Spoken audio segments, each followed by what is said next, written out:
নমস্কার বন্ধুরা, তোমরা সবাই কেমন আছো? আশা করি সবাই খুব ভালো আছো। আমিও খুব ভালো আছি।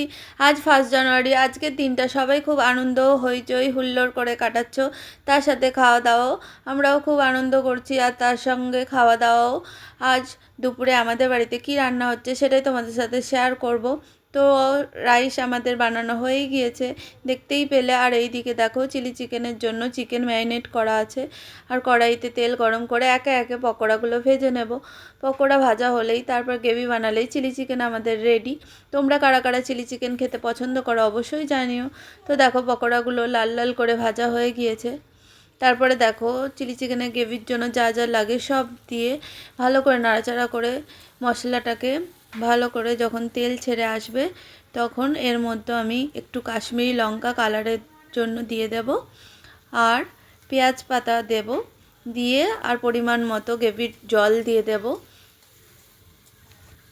তো ভালো করে নাড়াচাড়া করে নিচ্ছি পেঁয়াজ পাতাটা দিয়ে। তো নাড়াচাড়া করে তারপর দেখো, পরিমাণ মতো জল দিয়ে তার মধ্যে নুন আর সোয়া সস, চিলি সস আর টমেটো সস দিয়ে ভালো করে ফুটিয়ে চিকেনগুলো দিয়ে 10 মিনিট ফুটিয়ে লাগাবার সময় ধনেপাতা আর একটা মশলা, গোটা গরম মশলা, আরও জায়ফল জয়িত্রী সব কিছু একটা ভাজা মশলা উপর থেকে ছড়িয়ে দেবো। তারপর আমাদের চিলি চিকেন রেডি হয়ে গিয়েছে। তো কেমন লাগলো অবশ্যই জানিও। টাটা।